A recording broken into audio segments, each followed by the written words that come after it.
사도행전 2장 41절 42절 함께 읽습니다. 그 말을 받은 사람들은 세례를 받음에 이날에 신도의 수가 3,000이나 더하더라. 그들이 사도의 가르침을 받아 서로 교제하고 떡을 떼며 오로지 기도하기를 힘쓰니라. 아멘. 우리는 구원받은 하나님의 자녀인데 불신자처럼 살다가 죽으면 안 되겠지요. 불신자보다 더 잘 살 수 있는데 고생하는 하나님의 자녀들이 너무나 많은 것 같습니다. 그래서 오늘 말씀을 통해서 우리의 세 가지를 바꾸는 날이 되기를 주님의 이름으로 축원합니다. 첫 번째로 운명을 바꾸는 날이 되어야 됩니다. 운명이 바뀌지 않으면 불신자와 똑같이 살게 됩니다. 하나님이 영원한 시간표 속에 우리 인간에게만 주신 축복이 있거든요. 창세기 1장 27절에 우리 인간을 하나님의 형상대로 창조하셨음을 밝히고 계십니다. 여러분, 아무리 좋은 나무라도 뿌리가 뽑히면은 그날부터 말라 죽기 시작합니다. 아무리 비싼 물고기라도 물에서 나오는 순간 죽는 고기가 됩니다. 수족관에서 키우는 열대어 중에요, 1억 원 가까이 되어지는 물고기도 있더만요. 그런데 아무리 고가의 물고기를 해도 물을 떠나면 죽어요. 아무리 성공한 사람이라 할지라도 하나님을 떠난 인간은 끝에 가면은요, 결국은 멸망받을 수밖에 없습니다. 처음에는 대단해 보입니다. 학력이요, 또 경제, 성공, 실력 대단하지요. 그런데 인간의 과학은요, 한계가 있어요. 그래도 인간의 과학은요, 결국은 무너지게 돼 있어요. 영적인 과학만이 영원합니다. 하나님의 과학은요, 1%도 틀리질 않습니다. 정확합니다. 그러면 구원받은 하나님의 자녀다, 이 말은요, 하나님의 형상으로 지음받은 축복을 누릴 사람이다, 이 말씀이죠. 우리 인간에게 영원한 사건이 하나 생기게 됐습니다. 그 사건을 여러분 아시죠? 창세기 3장 4절로 5절입니다.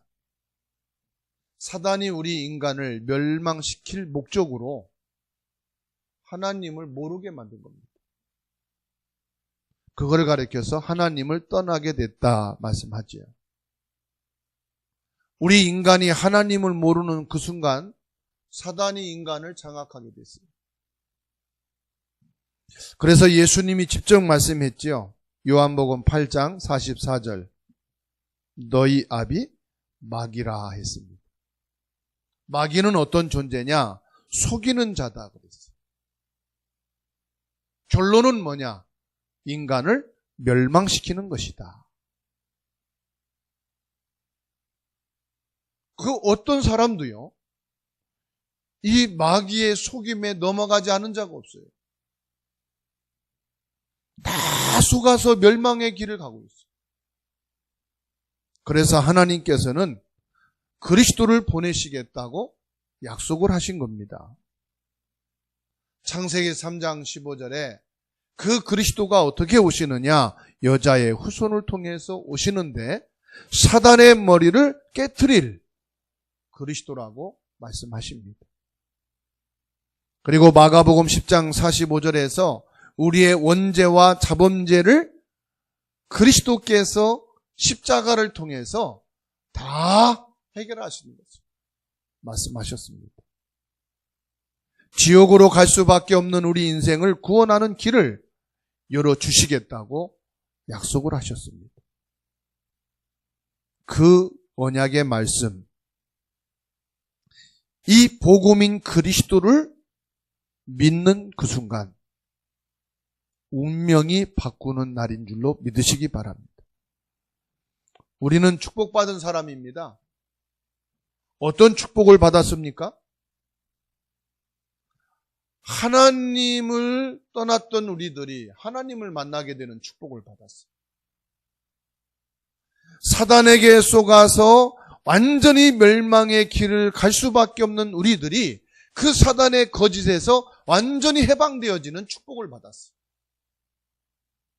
그리고 하나님의 자녀된 신분 상승의 축복을 받은 줄 믿으시기 바랍니다. 하나님께 받은 이 축복을 가지고 우리는 늘 감사가 나와야 돼요. 여러분, 생활이 어렵고 환경이 힘들잖아요? 그 속에서 우리가 뭘 감사할 것이냐? 이 세 가지 운명에서 빠져나온 것을 가지고 감사하는 거예요. 그리스도로 인해서 구원받은 여러분, 운명이 바뀌었다는 것을 가지고 감사하게 되기를 주의 이름으로 축원합니다. 아유, 목사님 그래도 삶이 있는데 힘들지 않습니까? 맞는데요. 그게 사단의 속임수입니다. 그래도 먹고 살아야 된다. 그래도 일이 돼야 된다. 그래도 경제가 돌아가야 된다. 맞는 말인데요. 이것 때문에 하나님을 잃어버렸다니까요. 결국 창세기 3장에서 이 사단의 꼬임이 뭔지 아십니까? 먹는 거 가지고 속였어요. 명예를 가지고 속였어요. 거짓 배경을 가지고 속였다니까요. 지금도 동일합니다, 여러분. 실력 있는 사람이 돼야 되지요. 능력 있는 사람이 돼야 되지요. 경제력이 있고 성공하는 사람이 돼야 되겠지요. 그러나 먼저 운명이 바뀌어야 되는 줄로 믿습니다. 노력을 해야 됩니다. 그런데 노력하기 전에 운명이 바뀌어져야 된단 말이에요. 저는 참 열심히 살아가는, 노력하는 사람들을 많이 봤습니다. 그런데요, 그렇게 열심히 살고 노력을 하는데 어느 순간 불치병이 딱 오니까요, 스톱되고. 경제 성장해놓고 나름대로 성공의 자리에 갔는데요, 운명이 바뀌지 않으니까 어느 날 무너지는데 완전히 무너지는 걸 봤어요. 아, 운명이 바뀌는 것이 최고의 응답이고 축복이구나. 저는 여러분들이 노력하기 전에, 실력을 갖추기 전에, 성공하기 전에 운명이 바뀌어지는 축복이 있기를 주의 이름으로 축원합니다. 운명이 바뀌는 것은 간단합니다. 하나님이 약속하신 그리스도가 오셨잖아요. 그 그리스도이신 예수님을 믿는 자, 곧 마음의 문을 열고 영접하는 자는 운명이 바뀌어지는 하나님의 자녀된 신분과 권세를 갖게 되는 줄 믿으시기 바랍니다. 그러게 되면 두 번째로요, 무능을 바꾸는 날이 됩니다. 나는 능력이 없기 때문에 아무것도 할 수 없습니다. 이런 분들이 계셔요. 육신의 능력은 많은데 영적인 힘이 없어서 죽어가고 지금 방황하는 사람들이 너무 많습니다.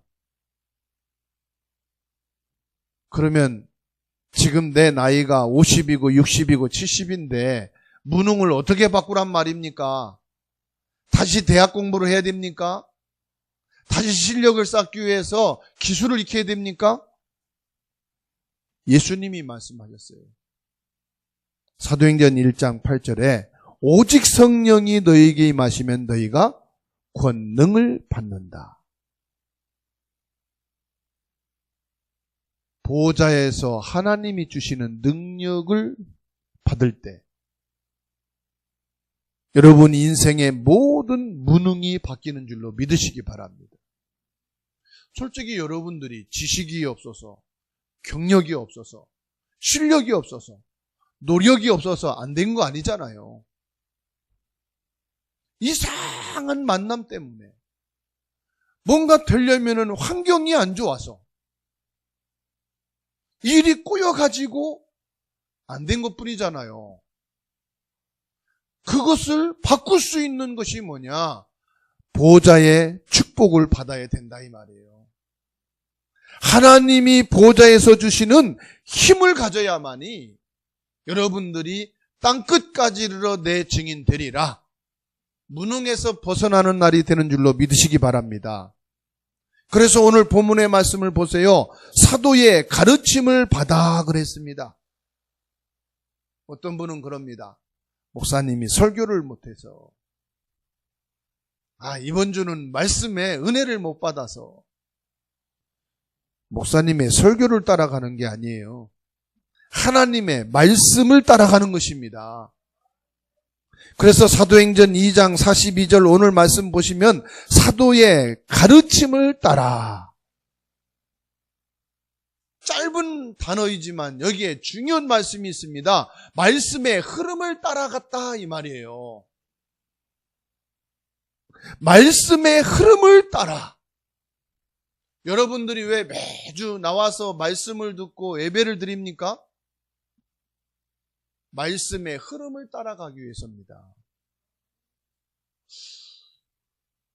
공부를 못하는 초등학생이요, 6년 동안 학교를 계속 다닙니다. 어떤 아이는 숙제도 안 하고, 어떤 아이는 선생님이 앞에서 가르치는데 집중도 안 하고, 그런데 6년 동안 계속 합니다. 그러면서 이 아이가요, 글을 읽기 시작해요. 구구단을 외우기 시작해요. 자기 이름을 쓰기 시작해요. 무슨 말이죠? 그 배움의 자리에 흐름 속에 있으니까 안 되는데 되더라 이 말이에요. 못하는 것 같은데 각인 뿌리 체질이 나오더라 이 말이에요.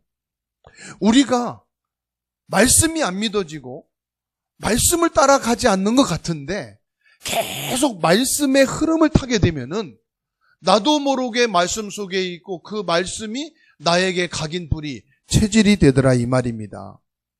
그래서 어느 날 나에게 위기가 오고 말이요, 한계가 오고 말이요, 문제와 사건이 와서 절망과 좌절과 포기 속에 있어야 되는 그때에 능력이 나타나더라 이 말이에요. 사랑하는 성도 여러분, 말씀의 능력은요, 영적인 과학이기 때문에 반드시 나타나게 되어 있습니다. 평상시는 모릅니다. 일상생활에는 여러분들이 확인이 안 됩니다. 그런데 여러분들에게 어려움이 왔을 때, 그런 저는 그런 말씀 드려요. 불신자들은 어려움과 문제가 오면은 끝까지 무너진다. 갈 때까지 파괴된다. 그런데 진짜 말씀이 들어간 사람, 그리스도의 생명이 있는 사람은 어느 단계까지 넘어지다가 일어난다. 완전히 무너질 것 같은데 끝까지 가지 않고 거기에서 돌아오는 길이 있다. 그게 뭐냐? 말씀의 능력이다. 이게 말씀의 비밀입니다, 여러분. 그래서 저는 확신합니다. 여러분들에게 어떤 위기와 어떤 문제와 어떤 절망 속에 있다 할지라도 여러분들이 말씀의 흐름 속에서 말씀을 타고 갔을 때 반드시 여러분들이 턴에서 일어날 때가 있다. 하나님이 여러분들을 세워 일으키는 때가 있다. 절대 말씀의 능력을 믿으시기를 주의 이름으로 축원합니다. 그래서 정확한 흐름을 따라 능력이 나오게 되어 있다는 사실입니다. 뭘 갖고 그렇게 목사님 확신합니까? 히브리서 4장 12절에 말씀을 주셨습니다. 하나님의 말씀은 능력이 있어서 우리의 영과 혼과 육을 치유하는, 즉 회복시키는 능력이 있다고 말씀했어요. 오늘 여러분들이 말씀의 능력의 흐름을 따라서 그 말씀의 흐름 속에 있기만 하면은 여러분들의 영이 치유되어지고 혼이 치유되어지고 여러분들의 육신이 치유되어지고 모든 환경이 치유되고 회복되어지는 능력이 나타나는 줄로 믿으시기를 주의 이름으로 축원합니다. 그리고 오늘 말씀해 보면은 교제하며 그랬습니다. 구원의 능력을 체험하면 모든 성도가 여러분 귀하게 보이는 거예요. 교제한다는 건 뭐냐? 하나님의 자녀된 사람. 한 사람 한 사람이 너무 소중하다. 세상은 지식을 기준으로 사람을 평가합니다. 경제의 수준을 가지고 사람을 평가합니다. 자리를 가지고 사람을 평가합니다. 그게 세상 기준입니다. 그래야 됩니다, 세상은. 왜 그렇습니까? 세상은 눈에 보이는 것으로 이루어지기 때문에 그렇습니다. 그러다 보니까 갑질을 하기도 합니다. 사람들을 무시하기도 합니다. 그러나 복음 안에서는 눈에 보이는 것이 기준이 아닙니다. 구원받은 복음의 능력이 그 사람의 기준이 되는 줄로 믿습니다. 그리스도를 통해서 구원받은 하나님의 자녀는 귀합니다.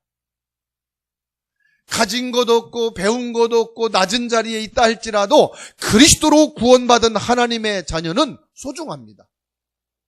보호자의 신분과 권세를 가진 여러분들은 하나님 보실 때 보배롭고 존귀한 자라고 말씀하셨습니다. 맞습니다. 저 사람은 너무 틀리는데 어떻게 하면 됩니까? 고쳐주면 됩니다. 저 사람은 지식도 그렇고 말도 그렇고 행동도 그렇고 너무너무 모자란데 어떻게 하면 됩니까? 도와주면 됩니다. 그러라고 하나님이 만나게 주신 거예요. 고쳐주고 도와주라고 하나님이 부르신 거예요. 말씀의 능력으로 내 무능을 바꾸는, 치유하는 여러분 되기를 주의 이름으로 축원합니다. 그리스도의 눈으로 보면은요, 모자란 사람이 없어요. 그리스도의 눈으로 보면은요, 틀린 사람이 없어요. 왜요? 다 모자란데 그리스도로 구원받았거든. 다 틀린데 그리스도로 구원받았거든. 다 실패자인데 그리스도로 구원받았단 말이에요. 그리고 오늘 뭐라고 말씀합니까? 떡을 떼며 그랬습니다. 떡을 뗀단 말은 성찬을 말합니다. 무능을 바꾼다는 말은 무슨 말이냐? 치유가 된다 이 말이에요. 그래서 초대교회는 모일 때마다 성찬을 했어요. 예배 드릴 때마다 성찬식을 했어요. 초대교회는 예배 드릴 때마다 구원의 감격과 그 능력을 누리는 성찬 예식을 했다 이 말이에요. 성찬이 뭔지 압니까? 그리스도가 나를 위해서 피를 흘려 죽으셨다. 그리스도가 내가 죽어야 되는 것을 대신해서 죽으셨다. 그리고 그리스도가 하나님이라는 증거로 우리를 구원하시고 영원히 함께 하신다는 증거로 부활하셨다. 모여서요, 날마다 성찬회식을 했어요. 성찬 자체가요, 그리스도의 죽음과 부활을 말씀하는 거거든요. 그만큼 그리스도에 대한 감격이 있었단 말이에요. 그리스도에 대한 능력을 늘 확인하고 누리는 예배가 됐다는 사실입니다. 저와 여러분도 예배할 때마다 그리스도 십자가의 죽으심을 생각하십니다. 그리스도께서 나의 저주를 해결하기 위해서, 그리스도께서 나의 운명을 바꾸시기 위해서, 그리스도께서 나의 불행의 배경을 바꾸기 위해서 십자가를 지셨다. 우리는 이 은혜를 갖고 사는 것이다. 이게 성찬입니다. 이 구원의 감격을 갖고 있는 게 성찬이라니까. 그리고 구원의 능력을 누리는 것입니다. 우리는 죄사함 받았다. 우리는 해방받았다. 우리는 축복의 백성이다. 우리는 천국의 백성이다. 하나님의 자녀의 백성이 되었다. 이거를 누리는 것이 성찬입니다. 감격과 보좌의 능력을 누리는 예배가 되시고 여러분이 되기를 주의 이름으로 축원합니다. 그리고 기도하기를 전혀 힘쓰니라. 우리는 세상에서 살려면 실력이 필요한 게 아니고 능력이 필요합니다. 우리가 세상에 살려면은 돈이 필요한 게 아니고 보좌의 능력이 필요합니다. 우리는 저 세상에서 자리가 필요한 것이 아니고 하나님이 보좌에서 주시는 힘이 필요하다 이 말이에요. 그러면 뭐 해야 되겠습니까? 기도해야 돼요. 기도하는 자에게 능력을 주신다고 그랬어요. 구하는 자에게 보좌의 축복을 주신다고 그랬어요. 기도하는 자에게 성령으로 역사하신다고 그랬어요. 우리가 회사에 나가면 말 안 되는 사람 많아요. 학교에 가면은 말 안 통하는 사람 많아요. 솔직히 말하면 같은 부부인데도요, 같은 형제인데도요, 말이 안 통할 때 많아요. 그러니까 싸우지요. 그러니까 막 서로가 다툼이 일어나지요. 그러니까 의견이 안 맞지요. 어떻게 살겠습니까? 늘 싸우겠습니까? 늘 다투겠습니까? 받아합시다. 그래서 내게 능력이 필요하다. 그래서 넘어가려면은 힘이 있어야잖아요. 수용하려면은 힘이 있어야 되잖아요. 말도 안 되는 것을 듣고 지나가려면 힘이 있어야 되잖아요. 그래서 기도해야 되는 거예요. 보호자의 능력을 가져야 돼요. 똑같은 수준이면요, 싸워야 돼요. 그렇죠? 똑같은 수준이면요, 경쟁을 해야 돼요. 똑같이 말이 안 되면은요, 서로가 그냥 갈라서 해야 돼요. 요즘에 이제 나이가 많아서 별거 하는 걸 보고 뭐라 그러죠? 한쪽에서 너무 참고 누르고 말도 안 되는 말 평생 듣고 살려니까 이제 이 나이 먹어서까지 내가 이렇게 살겠냐 해가지고 황혼별건가? 뭐라 그래요? 그래가지고 나이 먹어서 이제 따로 사는 거예요. 도대체 이제 내가 이 나이 먹어서 못 살겠다. 여러분 참지 마시고 누르지 마시고 뭐 해야 되느냐?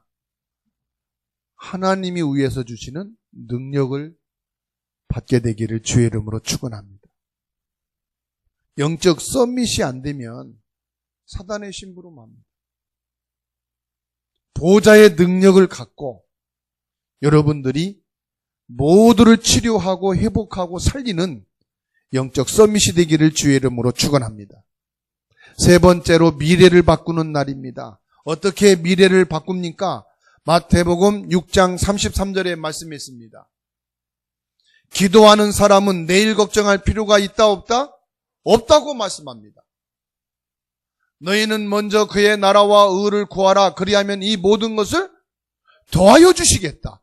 여러분의 미래는 하나님이 책임지시겠다고 말씀합니다. 진짜 복음을 아는 사람은 교회에 걱정하지 않습니다. 사도행전 11장 19절에서 30절입니다. 극한 핍박 속에서 다 흩어졌는데 새로운 교회가 시작되어지고 본격적으로 이방인에게 복음 전도하기 시작했는데 그게 바로 안디옥 교회입니다. 하나님이 준비하신 교회가 따로 있어요. 복음 운동하는 교회, 237, 5천 종족 살릴 교회, 하나님은 따로 준비해 놨어요. 핍박이 왔다, 어려움이 왔다, 걱정할 거 하나도 없습니다. 전도를 아는 자는 미래를 걱정할 필요가 없습니다. 사도행전 19장 21절에 로마도 보아야 하리라. 여러분, 진짜 전도를 아는 사람은요, 내 미래가 어떻게 될 것인가 걱정할 필요 없어요. 우리는 로마도 보아야 하리라. 세계복음화가 우리의 목표입니다. 우리는 세계복음화의 사람으로 오늘의 언약을 붙잡으면 미래를 바꾸는 날이 오는 줄로 믿으시기 바랍니다. 마지막 때가 되면 많은 일이 일어난다고 말씀했습니다. 교회 안에도 가짜들이 많이 들어온다고 그랬어요.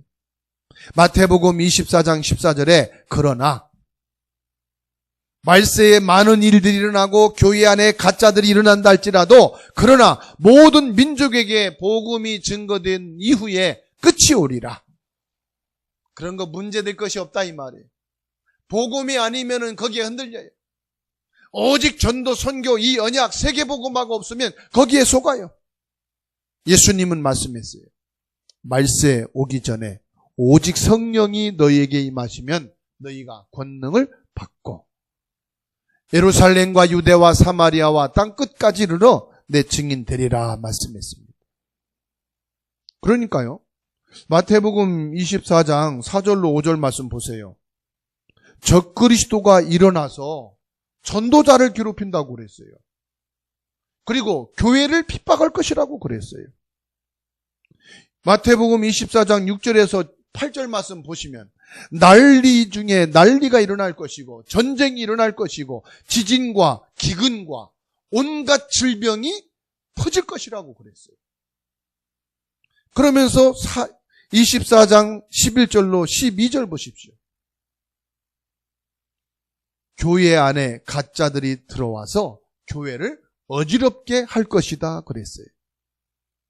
그러나 그것 보고 두려워하지 말라고 그랬습니다. 사도행전 1장 6절에 제자들이 예수님께 묻습니다. 이스라엘 나라가 언제쯤 회복하겠나이까? 이것은 우리 가정의 문제가 언제쯤 회복되겠습니까? 이 말이거든요. 우리 회사는, 우리 교회 문제는 언제쯤 해결되겠습니까? 이 질문과 같은 거예요. 이때 예수님이 뭐라고 말씀했습니까?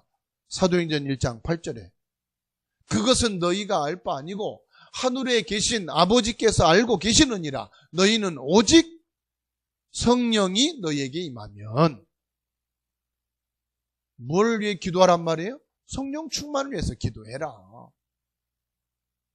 그리하면 너희가 권능을 받게 될 것이고 예루살렘, 유대, 사마리아 땅 끝까지 이르러 내 증인이 되리라. 그리스도 안에 있는 교회, 그리스도 안에 있는 여러분 가정, 그리스도 안에 있는 여러분의 모든 업과 학업이 여러분의 운명이 바뀌고 무능이 바뀌고 미래를 바꾸는 것인 줄로 믿으시기를 바랍니다. 그리스도를 아는데요, 미션을 잡은 자가 없어요. 미션을 잡은 성도가 없고 미션을 잡은 중직자가 없어요. 그리스도는 아는데, 목사님 미션이 뭡니까? 그리스도가 나의 그리스도라는 미션이 있어야 돼요. 하나님의 나라가 나의 나라다, 이 미션을 잡아야 돼요. 성령 충만이 아닙니다. 나의 오직 성령, 이게 돼야 된다 이 말이에요. 그리스도가 나의 미션이고 하나님의 나라가 나의 미션이고 성령이 나의 미션이다, 내 것이다 이 말이거든요. 나에게 가장 소중한 게 미션이거든요. 나의 것. 여러분의 미션이 되기를 주의 이름으로 축원합니다. 오늘이 나의 운명을 바꾸는 날이다. 그리스도의 언약을 붙잡고 나의 무능을 바꾸는 날이 오늘이다. 나의 미래를 바꾸는 날이다. 복음을 하나님이 진행해 나가십니다. 하나님이 복음을 이루어 나갈 것입니다. 여러분의 인생을 하나님이 인도해 가십니다. 교회를 어떻게 할 거냐? 하나님이 인도해 나가십니다. 여러분들의 가정과 가문을 어떻게 할 것이냐? 하나님이 책임질 것입니다. 그리스도의 미션을 붙잡으시기 바랍니다. 하나님 나라를 미션으로 붙잡으시기 바랍니다. 237 나라 5천 종족을 살리는 하나님의 능한 손으로 인도하시고 여러분들을 붙잡아 주시는 줄로 믿으시기를 주의 이름으로 축원합니다. 기도하겠습니다.